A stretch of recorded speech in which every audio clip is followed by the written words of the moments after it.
Hello YouTube. Today I want to show you how complicated and difficult UFO phenomenon research has been, how much idiotic secrecy has been associated with this research of this very strange phenomenon. As many of you know by looking at cases around the world, my area of expertise is the former USSR, now Russia, Eastern Europe countries, and Eurasian countries, Asian countries as well, such as China.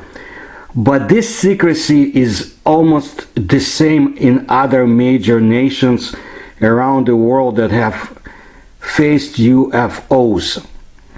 And it shows you real complicated issues which are involved, and also how many cases we just don't even know about. So let's start with Asia, with Kazakhstan. This is about so-called anomalous phenomena at the Soviet military installations.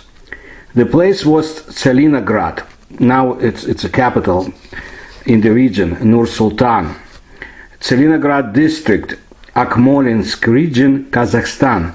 Description: District Center for Unified Air Traffic Control System. And the person who brought forth this information is Major Afanasyev, Yuri Viktorovich Afanasyev. And I thank my colleagues, Ukrainian ufologists from the Novosti Ufologia site, for bringing forth this information.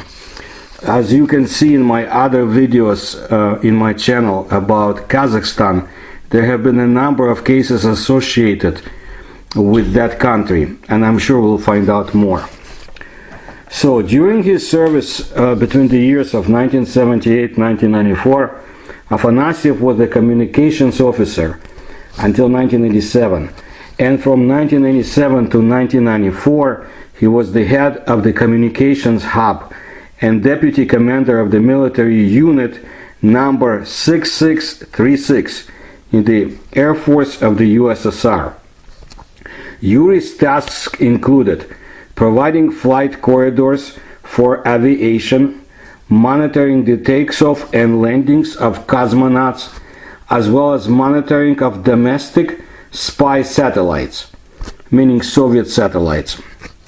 During his service in the ranks of the Soviet armed forces, Yuri did not visually observe UFOs, but he witnessed cases of unidentified invisible objects on the radars of local and mobile radar stations.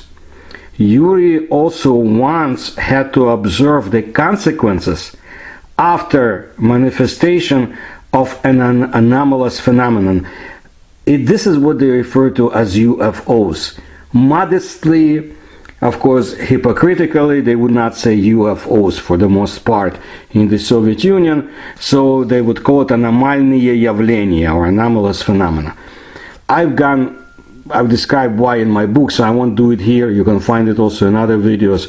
Let me tell you what Yuri found out. Around the years 1990, 1991, in the spring, probably in the month of May, in the town of Malinovka, now Akmol, of Tsalinograd district, there was a tractor driver who worked in the local field preparing soil for the planting of wheat. His project ended in death. The tractor driver was found dead. He was found with his tractor in a square-shaped pit about 10 meters deep and the same depth, 10 meters. All the walls of the dirt square pit and floor were smooth, which presented a puzzle. No traces of the entrance and work of unidentified equipment, as well as the missing soil on the surface of 1,000 cubic meters, were ever found. All the walls of the dirt square pit and floor were smooth, which again was a puzzle to those who investigated it. No traces were found of the arrival and work of this unidentified equipment that could have created the pit, as well as the missing soil on the surface in 1,000 cubic meters. The cause of the death of the tractor driver was no non-life-threatening injuries after falling down from a height. The incident took place in the area of the ATO, or Closed Administrative Territorial Formation, in the city district with military facilities. The Soviets established a special regime of safe operations and protected of state secrets in such closed zones. So Yuri was instructed to escort to the scene of the incident a group of KGB investigators from Moscow, who repeatedly carried out their work at military sites. So this was, of course, not the only case. Those investigators who arrived on the site, they measured the radiation and took soil samples for chemical analysis, after which the pit was fenced and cordoned off. The results of the investigation were not known to Afanasyev. He never found out. The hypothesis of the collapse of the ceiling in an unidentified ground cubic chamber contradicted the lack of soil at the bottom of the pit and the repeated plowing by the tractor of this part of the field. This indicates that the pit was an abnormal or an anomalous formation, and this took place after a manifestation of an anomalous aerial phenomena. Or put it simply, a UFO appeared in the area, and this was the result of the UFO's visit. Of course, the complete information is still classified and kept hidden in Soviet-era archives somewhere in modern Russia. Well kept, of course. It is futile to ask why they're kept secret. All major powers have such secrets and hair-raising cases when it comes to UFOs. Now, let me tell you about another very complicated case. It has to do with the UFO over Riga, a military airfield Skulte, in the vicinity of Riga. There have been many rumors about this incident that have circulated in the USSR. Well, not among the general population, of course, but at least among those who wanted to know what's going on. August 25th of 1968. This was the 5th day of the Soviet invasion of Czechoslovakia, when the country wanted freedom and reforms, and instead they received tanks and troops. So, on that day, a test flight of the most modern Soviet fighter interceptor jet was to take place. Local top brass wanted to film everything, so as to demonstrate the might of the Soviet Air Force. A film crew headed by Viktor Dudinch was commissioned for that purpose. They set up their equipment in the vicinity of the airplane, next to the takeoff and landing strip. According to Avinsky, who was a noted Soviet UFO researcher, the name of the airfield was Skulte. Over 100 military officers had been waiting to see the air show, but nothing happened. The jet was in top condition the day before, but now the pilot could not even start the engine. At the same time, a sinister sound pierced the air and a strange object appeared in the sky. It came from nowhere, and everyone present was able to see it at once. The military started running in every direction. Fear gripped everyone, and panic ensued. Dudinch, a true professional, fought this fear to film the occurrence. He aimed the camera at the object in the sky, pushed the start button, and ran to the shelter. The object did not descend, but rather moved in a strange fashion. It would disappear and reappear, but slightly further away from its original position. This went on for a few minutes, and then something else took place. An entity inside the UFO stirred and moved around.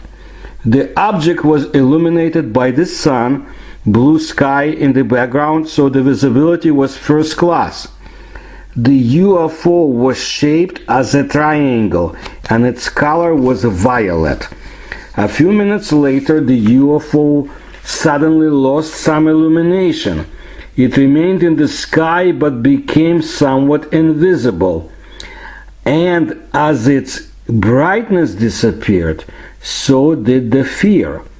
Soviet military personnel crawled out from various holes and shelters and talked about this occurrence.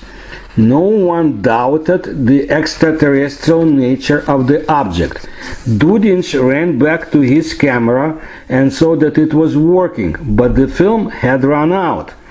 He wanted to take it back to the studio, but the airfield commander confiscated it.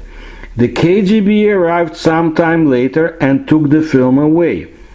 Dudinch, however, convinced the airfield commander to take signed eyewitness statements from over 100 of eyewitnesses. Most signed it with trepidation. The pilot was the first to sign. He also mentioned that it was probably the UFO that caused the strange behavior of the onboard equipment and the dead engine of his jet airplane. Dudinch and his colleagues did find out sometime later that the UFO was indeed visible on his film. Those who witnessed the object had been warned to forget everything and keep silent, by authorities, of course. Somehow the information about this UFO event was leaked to the West, and letters of inquiry followed, as well as offers to buy the film. To defuse the situation, the Soviet media published a report that the object sighted that night was a meteorological probe. For many long years after, no further information came from the KGB, of course, or its archives. Let me add that the History Channel showed portions of that film in 2006 in its program about Soviet UFOs. So someone did sell a copy of the film to the West. I also later Dudinch talked to Latvian researchers, and there were contradictions about the conduct of the Soviet military underground, where they were looking at the object that they were not afraid. So I won't get into that, but apparently there was another copy of the film that made it to the studio. So it's a little bit murky. Now, Russian journalist Boyev also researched this UFO case. The Gorbachev perestroika policies were implemented, and Boyev was able to get permission to see the film. He published his account in the NLO magazine, issue number 13, 1996. In the waning days of the Soviet Union, Boyev was preparing materials for his documentary dealing with the subject of UFOs over the USSR. Now, the KGB, damaged by glasnost, freedom of speech, and changes sweeping the USSR, relented and released information, but who knows how much. That famous proponent, Soviet proponent, of UFO phenomenon, a scientist from the Academy of Soviet Sciences, Troitsky, academician Troitsky, he assisted Boyev in this work. Still, even then, the authorities asked them not to disseminate the information. The first public showing of the film took place under somewhat strange circumstances. The giant hall of the Institute of High Temperatures was filled by hundreds of UFO debunkers, among others. Exactly at midnight, the light was turned off, and the crowd breathlessly watched the long concealed film of a UFO over the airfield. The film lasted 30 seconds. For the next 3 minutes, the audience sat silent. And then discussions literally exploded and lasted until the morning. Everyone had a UFO story of his own, and everyone there was tired and disgusted by the silence about UFO phenomenon under the Soviet regime. Experts were questioned, and they confirmed the UFO has nothing to do with the weather balloons, probes, or space junk. The object was classified as a cosmic voyager and a phenomenon of extraterrestrial origin, unknown to science. The psychosis and fear experienced by eyewitnesses was probably caused by powerful and directed infrasonic radiation. Other measurements based on the film and interviews indicated that the object hovered at an altitude of 20 kilometers and its size was more than 200 meters. So imagine it, please, the size and whether there are weather balloons like that. The 1968 Riga UFO case left a trace in the history of Soviet UFO phenomenon, a trace that the KGB could not hide or erase. But not everyone agrees that the mysterious object was a UFO. For example, Migulin, a well-known Soviet debunker and a scientist, described it as a weather balloon of French origin. A respected Russian ufologist, Mikhail Gerstein, shares this opinion. He wrote in a letter to me, Paul Stonehill, that a portion of the Dudin's film was actually made a part of the documentary edited by Mordvin Shchedro, a well-known and respected St. Petersburg ufologist. The documentary titled In Search of Aliens was aired in the USSR back in 1988. An article about this film was published in the Soviet magazine Sovietsky Ekran, issue 16, 1988. In itself, this was a great achievement, and I credit Gorbachev for all the positive changes that happened in my country. Remember, the actual, what should I say, permission to speak about UFOs came in 1989. Of course, you could speak about them in 1988 and maybe even make some movies, but you faced the threat of being punished, even in the days of perestroika. Anyway, later Russian television rebroadcast the documentary on a number of occasions. Migulin's voice is always in the background when the triangular UFO appears in the documentary. According to Eduard Mirov, who published his own account of the Riga sighting in NLO magazine, the Dudin's film was shown to Arthur C. Clarke. The British author did reply, rather vaguely, that this film did not dissuade doubts about the extraterrestrial nature of the so-called unidentified flying objects. Eduard Mirov investigated the Riga UFO sighting and the story surrounding the film as much as he could. He found out, for example, that a New Zealand television program had offered $50,000 for the film. Dozens of years later, Eduard Mirov was able to get a copy of the film and show it to Vsevolod Sergeyevich Troitsky, the famous Soviet astrophysicist, I already mentioned him, who was officially involved in the Soviet UFO research in a very interesting way. Not a secret program, but another government program to siphon off information from general population. I mentioned it in my books. It's very, very unusual. Anyway, according to Mirov, Troitsky, who assisted Boyev in getting that film released, had considered the object to be a UFO without any doubts.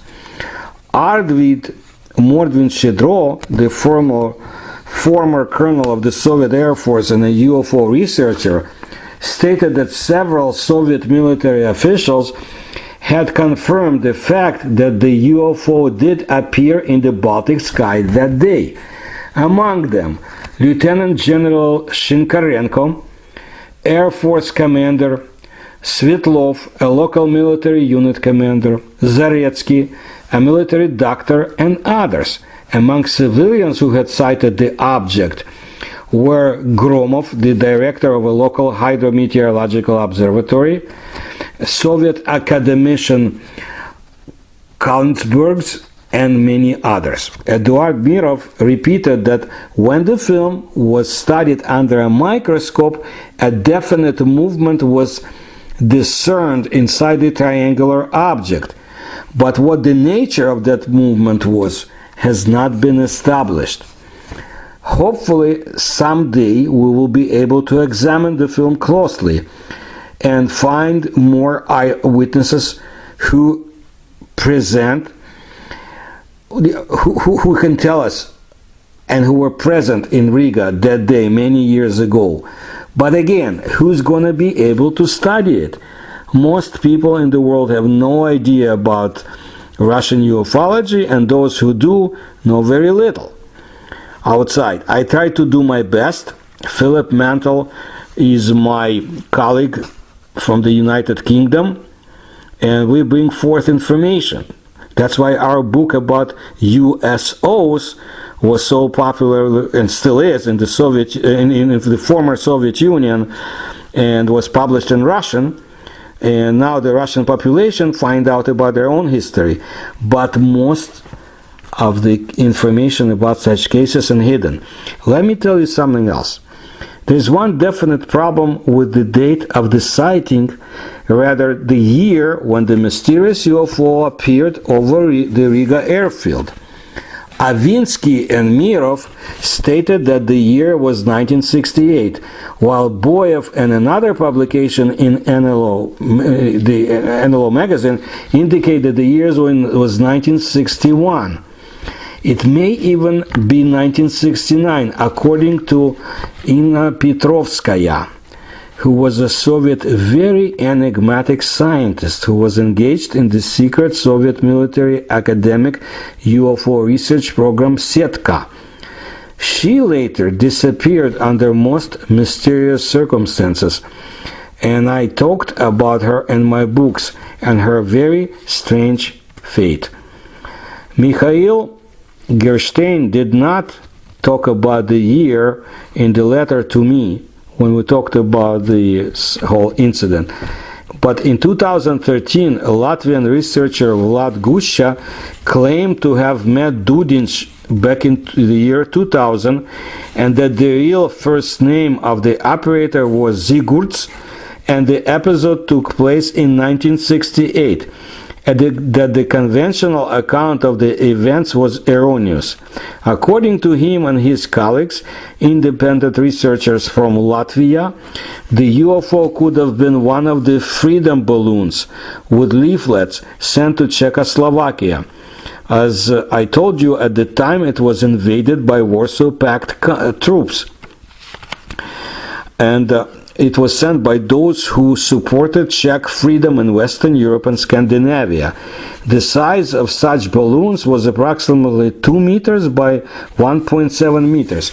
It was made from transparent polyethylene, and when fully filled with gas, assumed the shape of an equilateral triangle. But we heard another size, 200 meters, from those who had observed it.